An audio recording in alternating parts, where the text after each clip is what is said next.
Ya teman semua, baik lagi di KPN News, masih membahas kaos Subang. Untuk kaos Subang, update-nya dari Kejati belum ada info untuk P21 atau belum ya teman-teman. Jadi kita masih menunggu, dan kita ngobrolin apa nih enaknya gitu kan. Sebenarnya kemarin tuh ada obrolan yang menarik ya teman-teman, tentang Kang Heri yang didatangi oleh apa tuh, pencari keadilan ya. Itu dibilang seru ya seru, tapi kocak juga, lucu juga gitu ya, dimana beliau itu sangat itu ya, membela Pak Yosep dan tidak mempercayai Danu gitu kan kondisinya. Dan ternyata memang kalau kondisi tersebut orang yang sangat kekeh ya, tentunya jadi berargumen ya. Namun di situ ya lucu juga sih. Lucunya apa? Lucunya ya, beliau mengaku sebagai wartawan namun berat sebelah gitu ya. Apa ya? Dia bilang kan, tanya sama Kang Heri ya, percaya nggak sama Polda gitu kan ya, sama keputusannya ya percaya gitu kan, tapi percaya nggak gitu kan sama keputusannya dengan Danu gitu kan ya. Tapi nggak percaya gitu kan ya, penetapan tersangka gitu ya. Jadi kocak gitu, mau percaya atau enggak gitu, agak gergetan juga sih kalau gua ya. Jadi dia bilang percaya sama Polda, tapi sama keputusan Polda sendiri diingkari gitu, tidak begitu percaya. Jadi mau percaya atau enggak gitu. Kalau menurut gua, kalau misalkan memang tidak percaya, ya udah jujur aja gitu. Saya tidak percaya dengan keputusan Polda sudah menetapkan Pak Yosep sebagai tersangka gitu kan, dan Bu Mimin, Arigi dan Abi gitu kan ya. Kalau udah nggak percaya, udah nggak percaya aja gitu kan ya, jujur-jujuran aja gitu, nggak usah bilang percaya sama Polda gitu kan ya. Kalau menurut gue begitu ya. Jadi manusiawi juga kok lagian gitu kan, setiap dari kita mau apa ya, percaya sama siapa gitu kan ya. Kalau misalkan memang nggak percaya, udah bilang aja nggak percaya. Jadinya kan aneh kalau misalkan ngomong percaya sama Polda tapi tidak percaya sama keputusannya gitu kan, jadi aneh gitu. Mending bilang iya, saya nggak percaya sama Polda gitu kan ya, orang saya percaya kok misalkan Pak Yosep tidak bersalah, kan lebih enak kayak gitu, jujuran gitu, jor-joran gitu sekalian gitu. Apa memang mungkin dia takut gitu kan, karena memang sudah bilang dia wartawan segala macam gitu ya. Ya di situ seru lah pokoknya gitu kan ya. Jadi bersinggungan gitu kan ya. Kang Heri juga sudah mengungkapkan sebenarnya sih apa yang dia mengungkapin sejujurnya juga dari Kang Heri gitu kan ya, mengungkapkan apa yang dia mau ungkapkan. Dan di situ juga buat teman-teman mungkin yang sudah lama mengawal kaos Subang ya, pasti ngerti banget apa kata-kata dari Kang Heri gitu ya. Namun memang kalau misalkan kita membela satu pihak, misalkan dari Pak Yosep itu sendiri, ya tentunya jadi akan rumit terus gitu, ujungnya nggak ada gitu kan ya. Tapi kalau misalkan beliau ini sebagai wartawan dan memang sebagai benar-benar pencari keadilan kalau menurut gue ya, jadi kalau menurut gue lebih bagusnya sih lebih open minded, melihat dari dua sisi gitu loh, dari sisi Danu seperti apa, dari sisi Pak Yosep seperti apa. Itulah yang membuat kalau para youtuber yang ada di tengah gitu kan ya, itu membuat jadi serba salah. Contohnya siapa tuh bang? Contohnya kalau gue pribadi ya, kalau diri gue pribadi, ada satu youtuber yang bener-bener konsisten berada di tengah gitu ya, dan dia selalu dihujat kanan kiri gitu ya dari pendukungnya Danu. Dia bisa dihujat kalau ngobrolin Danu gitu kan ya, kejanggalan-kejanggalan Danu. Kalau misalnya ngomongin Pak Yosef, dia juga dihujat gitu kan ya. Memang serba salah kita kalau misalkan kita memang posisinya memang tidak membela siapapun dan berada di tengah. Siapakah dia? Ya dia adalah Kang Freddy ya teman-teman.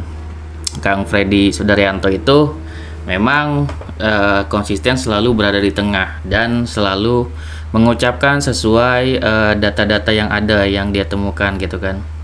Dan juga selalu menganalisa, misalkan ada berita baru nih, benar-benar disaring dulu gitu, dan apakah kejanggalan-kejanggalan yang ada gitu kan, baik itu dari Danu maupun dari Pak Yosep. Jadi keduanya tuh benar-benar ditelisik, disaring gitu. Jika memang ada kesalahannya ya diomongin gitu.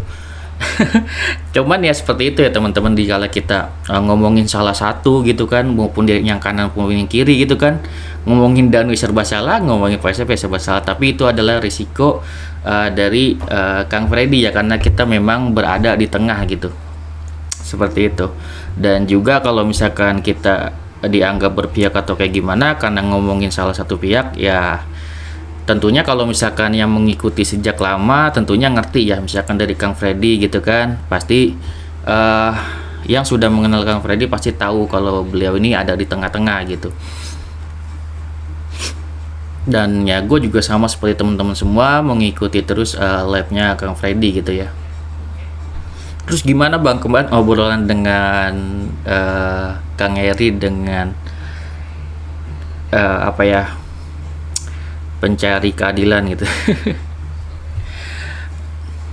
Ya kalau menurut gue sih lucu sih kalau misalkan Kang Heri ngomong apapun sampai berbusa kayak gimana pun gitu kan ya, kalau misalkan yang diajak bicara tidak bisa open minded, tidak bisa menerima dari sisi lain, tentunya akan sulit teman-teman. Jadi memang kita harus lihat lawan bicara kita siapa, bisa diajak bicara atau enggak, bisa diajak diskusi atau enggak, kan kayak gitu. Kalau untuk gue lihat kemarin, Kang Heri sendiri sudah mengucapkan memang apa yang harus dia ucapkan gitu teman-teman. Dan Kang Heri mendukung Polda sepenuhnya gitu ya, mempercayai misalkan Danu karena didukung dengan pernyataan dari Polda gitu. Kemudian jika dibalikan kembali, apakah berdasarkan data yang udah ada yang diberikan oleh Polda Jabar namun masih tidak dipercayai gitu kan ya, apakah pencari keadilan tersebut mendukung Polda atau enggak, kan kayak gitu, itu harus dipertanyakan kan ya. Dan beliau juga mengungkapkan bahwasanya beliau tidak percaya gitu kan ya akan keputusan Polda, karena memang pernah ngobrol gitu ya, pernah ngobrol dengan Pak Yosep gitu kan ya. Mungkin di situ jadi ada rasa ya, ada rasa di mana beliau ini tidak percaya gitu bahwa Pak Yosep ini adalah tersangkanya, kan kayak gitu. Dan juga beliau juga mengungkapkan bahwasanya beliau ke lapangan dan melihat data-data yang ada. Ya harusnya jika saat berargumentasi kepada Kang Heri, bukan hanya menanyakan dengan Kang Heri aja tentang Danu dan segala macam gitu kan ya. Disitulah kesempatan beliau, harusnya jika memiliki data dan segala macam itu harusnya diungkapkan oleh Kang Heri gitu kan ya. Menurut saya gini, data yang saya temukan begini, itu jadinya berkelas gitu ya. Sebagai wartawan dia benar-benar mencari datanya dan mengungkapkan dengan Kang Heri, kan kayak gitu. Jadi bukan hanya mungkin memojokkan Kang Heri masalah Danu dan segala macam. Kan seperti kita lihat ya, untuk Danu sendiri itu sudah diungkap semua gitu kan ya. Dan jika pun misal Pak Rohman sebagai pengacara Danu, belum tentu ya Pak Rohman bisa seperti Pak Tovan. Kenapa bisa gitu Bang? Karena di sini Pak Tovan benar-benar ingin mencari kebenarannya gitu, keadilan untuk kedua korban, sehingga apa? Sehingga walaupun sudah dibohongi ya 2 tahun ini, itu beliau masih benar-benar menginterogasi Danu dan benar-benar membawa Danu untuk ke penjara gitu loh. Dan apa yang sudah dilakukan oleh Pak Tovan ini sudah benar dan masih disalahkan gitu ya. Terus maunya netizen seperti apa? Apakah tidak mau untuk kasus ini kelar gitu kan ya? Kan kita sebenarnya bisa ambil sisi positifnya. Positifnya apa tuh Bang? Positifnya adalah Danu berbohong atau enggak nantinya di persidangan. Yang terpenting adalah kasus ini ada kemajuan dan nanti akan terungkap di persidangan apakah nanti dia berbohong atau enggak, kan kayak gitu. Dan dengan adanya persidangan ini akan muncul gitu kan ya, siapa dalang yang sebenarnya, siapa yang salah sebenarnya, dan akhirnya semuanya selesai. Jadi seolah misalkan mendukung Pak Yosep tapi tidak mau ini kelar, dan selalu hanya menyalahkan Danu, maka seolah jadi pendukung yang Pak Yosep ini tidak mau kasus ini selesai gitu loh. Kan memang kita semua mengharapkannya cepat-cepat untuk P21 agar terungkap semuanya. Dan gue juga mendukung Danu sepenuhnya untuk menjadi JC, bukan karena perbuatannya gitu. Tentu perbuatannya, kebohongannya, semuanya tetap harus mendapatkan hukuman yang setimpal gitu. Dan JC ini hanya adalah penghargaan untuk dia mau menyerahkan diri dan mengungkap semuanya. Terlepas dia bohong atau enggak, kalau dia bohong kan dia makin berat hukumannya dan mungkin pasalnya akan berlipat gitu kan ya, atau berlapis. Tapi jika memang dia tidak terbukti berbohong dan memang sudah jelas Pak Yosep lah pelakunya, otomatis apa yang dia sudah lakuin sudah benar dan berkontribusi untuk kepolisian gitu. Dan nanti bagaimana kondisi Danu untuk di persidangan, dia akan tetap menjadi JC posisinya. Yang akan membedakan dia masalah status JC-nya adalah mungkin mengenai hukuman, berapa lama hukuman yang akan diberikan oleh hakim kepada Danu gitu. Jadi seperti itu ya teman-teman. Dan Kang Heri juga kemarin juga sudah menjelaskan ya, jika kita ya mengobrol ataupun di YouTube ataupun yang berkomentar gitu kan ya, jika memang orang sudah benci gitu kan ya, apapun yang dikatakan pasti salah gitu. Itu ungkapan dari Kang Heri dan itu benar ya teman-teman.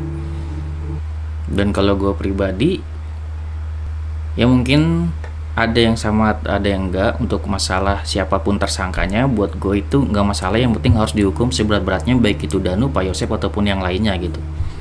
Dan kita tidak perlu menggebu-gebu untuk membela salah satu tersangka gitu teman-teman. Karena kalau prinsip gue, siapapun saksinya itu berpotensi untuk menjadi tersangka. Jadi semua yang mencurigakan harus benar-benar diperiksa dan dibuktikan apakah terlibat atau enggak. Oke, segitu ya video dari gue, semoga bermanfaat. Wassalamualaikum warahmatullahi wabarakatuh. Sinas video teman-teman.